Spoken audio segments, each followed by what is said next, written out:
2. All right, and welcome to MC and MADD. And we're talking the Civil War. Apparently, just as that happened, Mad Dodge's audio went out. Are you still there, Mad Dodge?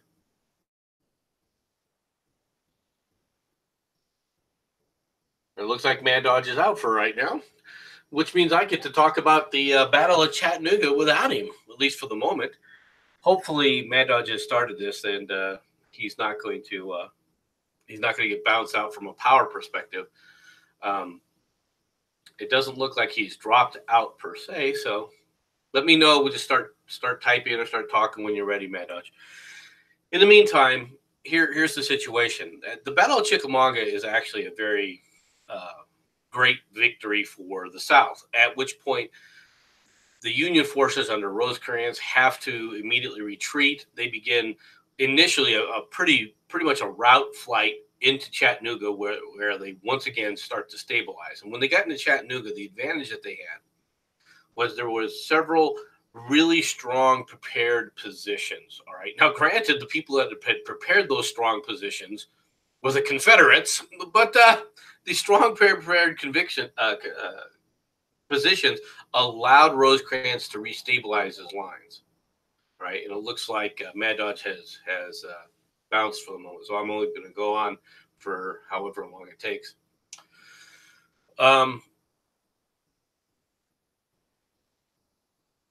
The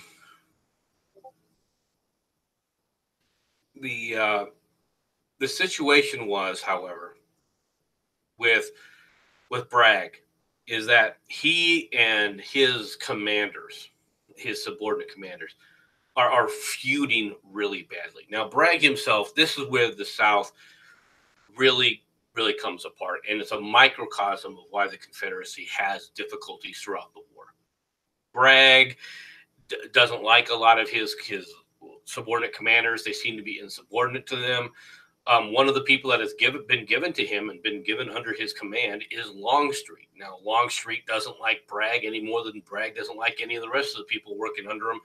He feels that they're vainglorious and that they're trying to steal, his glory and so forth. And it gets to the point where he fires 2 subordinate commanders. All right, he feels at Chickamauga could have done better. Okay, now this is a victory, and you're firing 2 of your commanders during this victory. He felt that they could have done better. Leonidas Polk is one of them. And Fort Polk is named after Leonidas Polk, just to let you know. Fort Polk is in Missouri. 12 of his generals, 12 of his officers underneath him write a letter to Jefferson Davis, all right, asking for a new commander. This is really affecting them.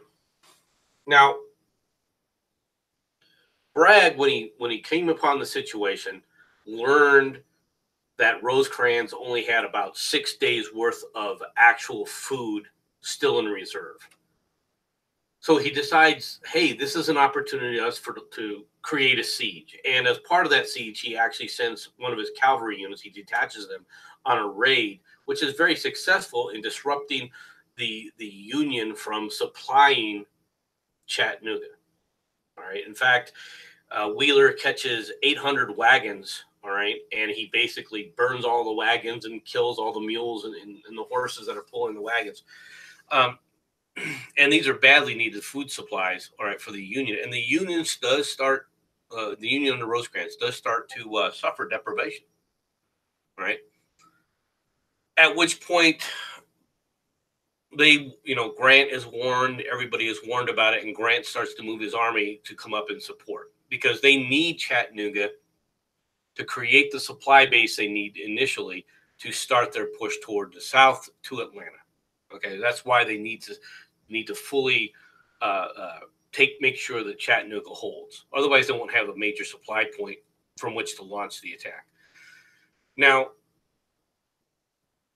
Jefferson Davis, because those generals are feuding, actually comes down, all right, to listen to the complaints of the officers and goes there with the initial mindset, I believe, to actually replace Bragg. Okay. he listens to the officers. He listens to Bragg. He decides to leave Bragg in place and then goes back.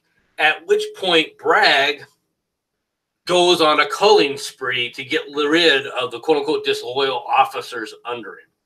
So the morale of the troops that Bragg has in a siege position is really low because none of their commanders trust one another.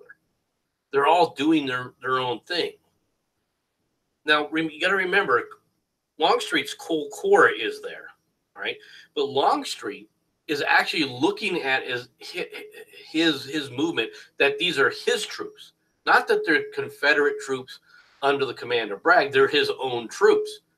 He thinks of himself as having an absolute independent command, even though he's technically under the direction of Bragg. And there are several times that Bragg tells him to do things that gets ignored by Longstreet. And this leads to even more, backbiting within the command. But worse than that, it allows the Union forces and Grant to come up with his Union forces in Sherman to help relieve the city. Now, under